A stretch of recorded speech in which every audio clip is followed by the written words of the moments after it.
Hi, Matt here. As we get ready to celebrate our 5th anniversary, I wanted to share some exciting news.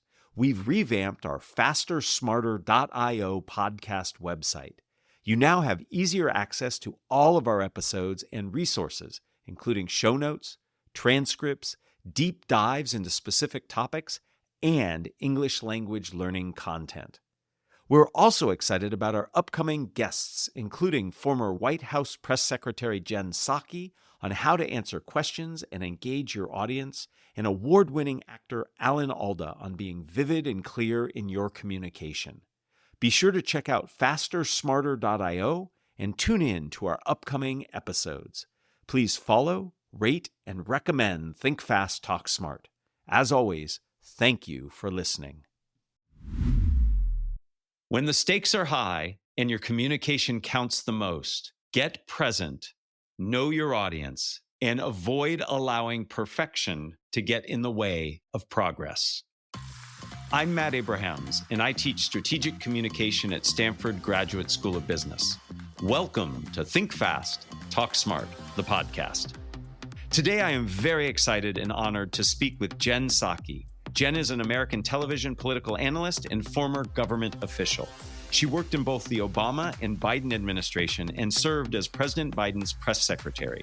She is the author of the recently released Say More: Lessons from Work, the White House, and the World. And she hosts Inside with Jen Psaki at MSNBC. Jen, I am really looking forward to our chat today. It is always exciting for me to learn from someone who is successfully practicing the things that we teach in our strategic communication classes. Welcome to Think Fast, Talk Smart. Thank you for having me. And you're quoted in my book, so it's a thrill to be here. Excellent. Yes. Shall we get started? Yes, let's do it. Well, you have quite the history as a communicator. You've presented to and had conversations with world leaders, journalists, actors, and many other audiences. Are there any fundamental principles that guide your communication, regardless as if you're answering questions, taking questions, or explaining things? I would say two guides. One is do your homework. I'm not just saying that to you because you're a professor, but the more you know about the person you're interviewing or the person who is interviewing you, the better you're going to perform. The second piece I would say is listen, which is an undervalued part of communicating. And I remember when I started my job at MSNBC, one of my bosses here, Greg Kordick, said to me, no one at home knows your plan.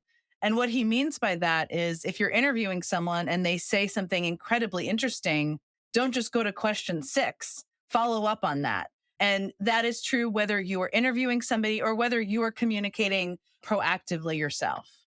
Yeah, this notion of knowing your audience and listening, I think, are super critical. Do you invoke any skills when you're listening? So, for example, I try to paraphrase or at least think about how I would paraphrase to help me listen. Is there anything that helps you focus on your listening? I note from doing this now for a while that I remember a couple of words or phrases that the person has said. And I think of one that I might want to follow up on, either because I'm summarizing, maybe it's the end of a discussion, or because it's something someone said and I'm answering a question. I think about it that way. I'm listening to them, but the way I'm taking it in is 2 or 3 phrases of what might be a longer answer or a longer question.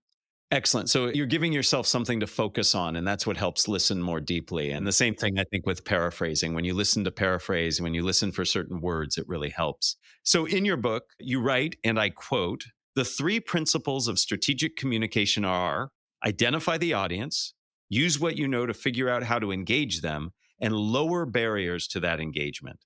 I'd like to have you speak about what you mean by engagement and what are some ways we can lower those barriers to get engagement.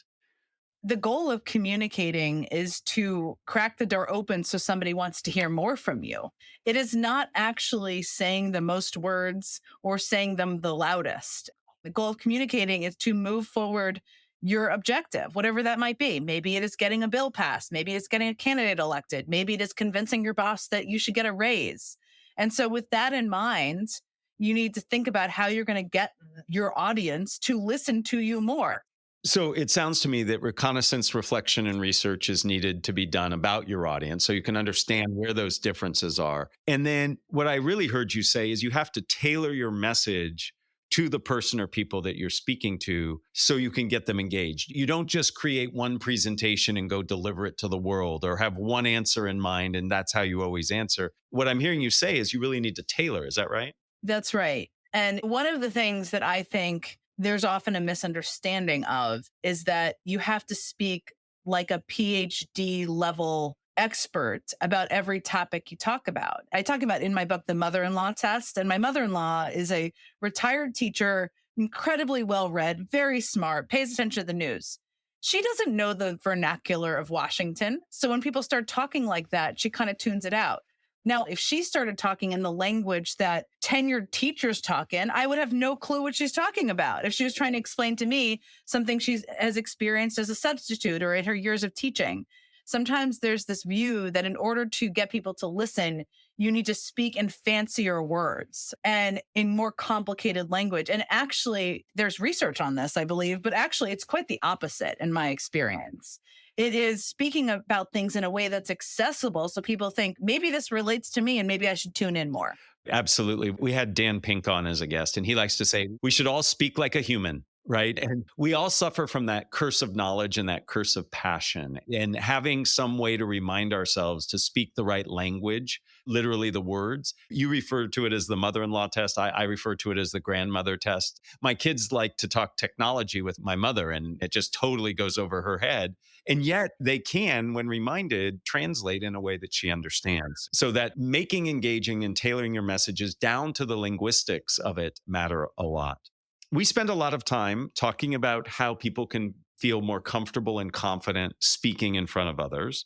I'd love to get your thoughts on preparation and practice and things you do and things that you have coached others to do to feel more comfortable and confident in their communication. You certainly come off as very comfortable and confident. I'm curious what you do for yourself and what you coach others to do.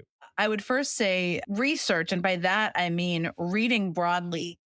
The more I know about a particular issue, people's different views on it, the way we got here, the history of the issue, whether it's political or policy, the more well-informed I feel. So to me, the time spent preparing is really informing. It is in informing yourself so that you can come to a conversation as an informed participant. You know, anyone who is doing an interview or the White House press secretary, you don't just go on television and just start a show, right? Just like you don't just walk out to the White House podium and just do the briefing. There's a lot of preparation that goes in. And the reason the preparation is important, and I always tell people this, is because in the moment, you need to be present in the moment. And that's what gives you the agility to be flexible in the moment and be able to more effectively communicate. The prep work is what does that for you.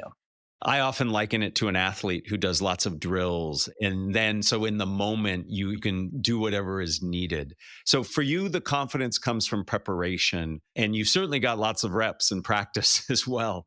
Can I dig a little deeper? Do you do any reflection and review? A lot of people are just so relieved to have their communication done that they move on. Do you watch your tape? Do you reflect and get feedback? Yes. I was not this way in my 20s or early 30s. And this is a piece of advice I always give people is seeking feedback is embarrassing. I didn't do it when I was younger because I was worried I would almost be found out for not being an expert on everything. And by the way, I'm still not an expert on everything. But once I got over the hurdle, which actually for me was when I was at the State Department and I was a spokesperson there, and I was not possibly going to be an expert on everything. And you realized even the harshest feedback, it's like, oh, that was the harshest feedback. Okay, I can take it and it's useful. And now I'm an aggressive seeker of feedback. And sometimes I can be annoying about it. My team, we do a lot of late night programming and stuff for MSNBC. It can be midnight, 1 a.m., 2 a.m. And I'm asking the producers, what did you think of that interview? What could have we asked differently? And they're like, it's 2 a.m. Can we please? But feedback is so important. And watching yourself, you know, for people starting off in doing television interviews, and I mean this on kind of the other side of it than what I'm doing now, the best thing you can do is watch yourself in the interview. You are the best judge of yourself. You can take tips from anywhere, but do you seem robotic? You probably are then, right? Are you speaking not in a way that people speak? Then you may not be. And you're your best judge, and watching yourself is embarrassing, but it is important. I really appreciate you sharing that because I echo those thoughts. I have trained myself to, when I watch myself, I just imagine I'm watching somebody else and what would I tell that person? And that really helps. What I'd love people to take away from what you just said is even though it's hard to do, take the time to record and listen and watch yourself.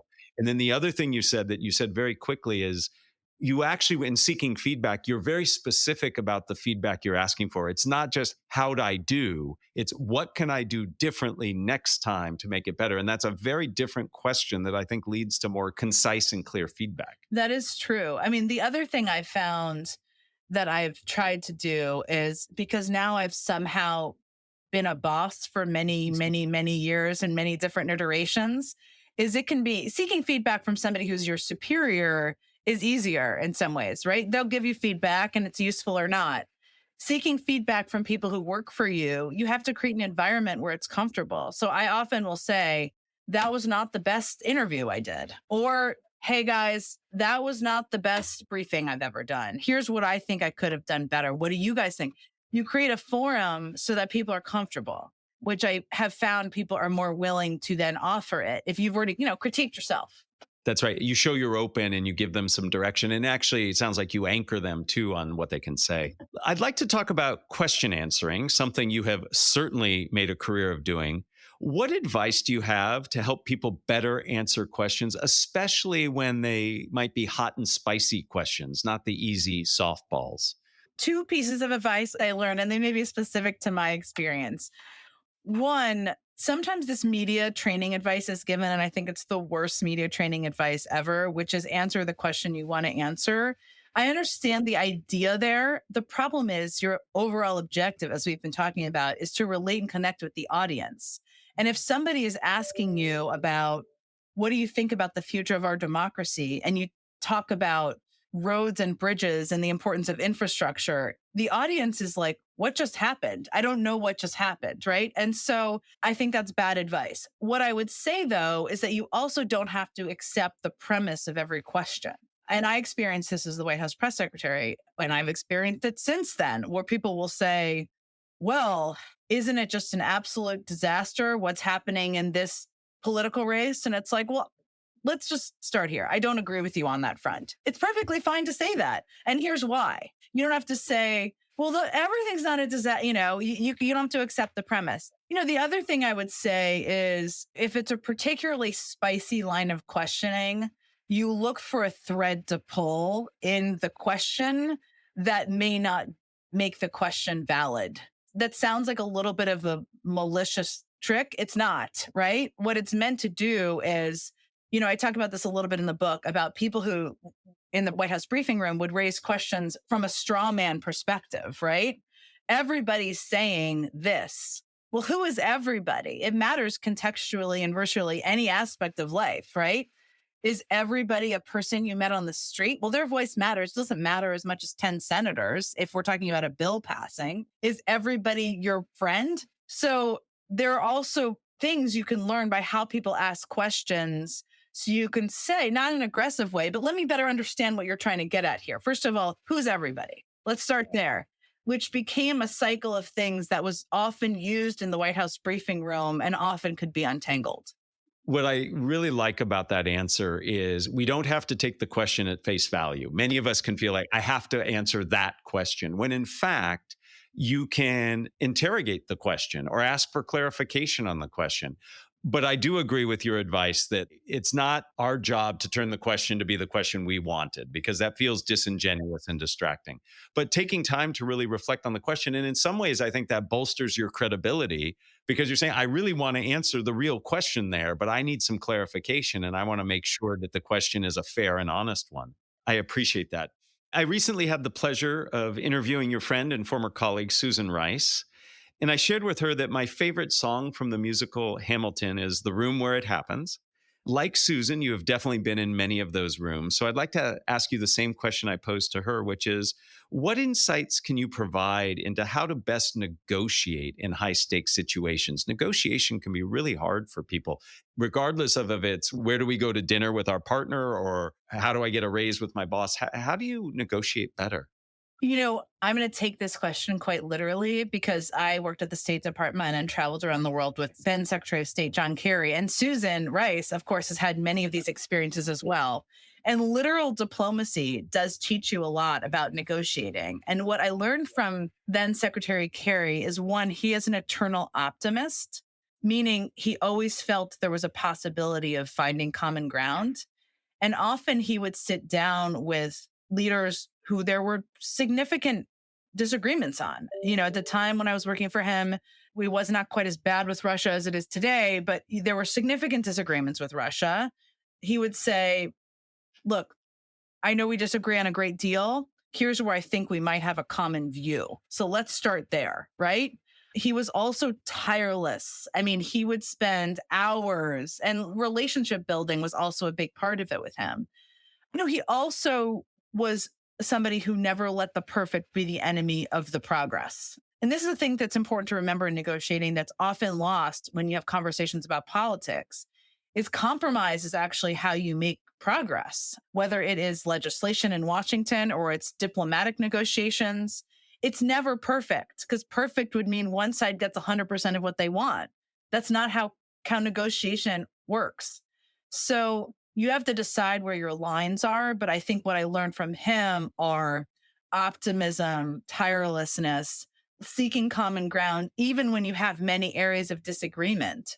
And that is applicable even when it's not as high stakes as negotiating with Russians, for example. But, a lot of that has stuck with me. I think going in optimistically that there is a solution or there is a way to do it, and being tireless and not giving up make a lot of sense. Don't allow perfect to be the enemy of progress. I think that's good advice in so many communication situations.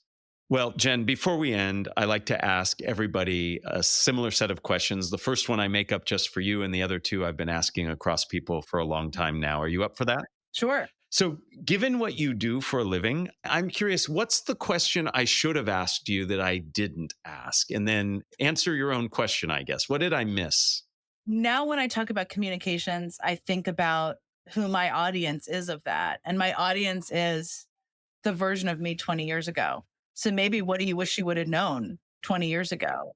I wish I would have known about the value of feedback. And I had a lot of missed opportunities in seeking feedback and probably becoming better at what I did. I worked on the Obama campaign with some of the best communicators and strategists out there. And I was so fearful of being exposed as not being up to the job I was doing that I didn't ask for feedback. And it's a huge loss. And so I wish I would have known that earlier and probably gone to see more college professors during office hours. There's all sorts of ways this applies. Well, as somebody who teaches at a university, that last part is absolutely important, but so is the first part, feedback and seeking feedback. And I would agree, if I reflect on myself back then, getting outside of my own head and taking in what others see and think about what I'm doing in the world would have been helpful. Question number 2, who is a communicator that you admire and why? There's a number of people I admire out there as communicators. I'm going to point to one who's been on my mind lately, Jake Sullivan, who's the National Security Advisor. I used to ask him to come to the briefing when I was the White House press secretary for a range of reasons, including he was living and breathing national security issues and who could speak to it better. What I admire about the way he communicates is he finds a way to talk about very complex issues in a way that is direct and pretty accessible for the complexity of it. And I've been thinking about him because he got a little emotional in the briefing room the other day when he was talking about the return of the hostages who were held by the Russian government. And he got a little emotional. And, I think you don't always let yourself do that when you're a prominent public figure, but I also think in particular moments it can help you connect. And it's hard to communicate effectively about policy issues. It's harder than communicating about politics or other things. So he's on my mind of good communicators. That notion of making complex ideas accessible, I think, is a really important skill and a hard one to develop, and allowing yourself to be human and share emotions. Final question. What are the first 3 ingredients that go into a successful communication recipe? Well, I think it's knowing your audience and who you're talking to.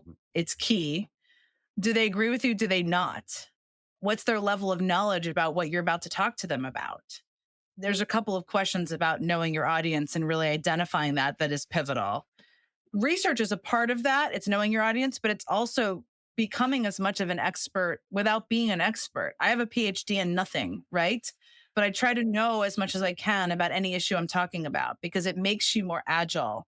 And the third thing is, it depends. I say in my book, lower the barrier for engagement, which is very important, but I also think it is being present in the moment, which makes you a better communicator because you are present, right? In whatever people are asking you, whatever it is you're telling them. And in a world where people are always waiting to say the thing they want to say, right? And they're not always listening, it's a skill set that I think is undervalued. Certainly. Absolutely. Being present is critical. Doing your research so you understand the topic, the context, and most importantly, the audience in terms of their knowledge, attitudes, resistance points, really critical. Jen, this has been a true pleasure to be able to speak with somebody who has lived in the challenging moments of communication and done so successfully, and then to take time to help people improve their communication. I greatly appreciate that. And the ideas in your new book and the way you role model both on your TV show and in your past work, super helpful. Thank you for your time. Thank you so much. And thanks for everything you do to make people more effective communicators. I really appreciate being here with you today. Thank you for joining us for another episode of Think Fast, Talk Smart, the podcast. To learn more about communication, politics, and communicating effectively under pressure, please listen to episode 22 with David Demarest and episode 155 with Susan Rice. This episode was produced by Jenny Luna, Ryan Campos, and me, Matt Abrahams. Our music is from Floyd Wonder, with thanks to Podium Podcast Company. Please find us on YouTube and wherever you get your podcasts. Be sure to subscribe and rate us. Also, follow us on LinkedIn and Instagram.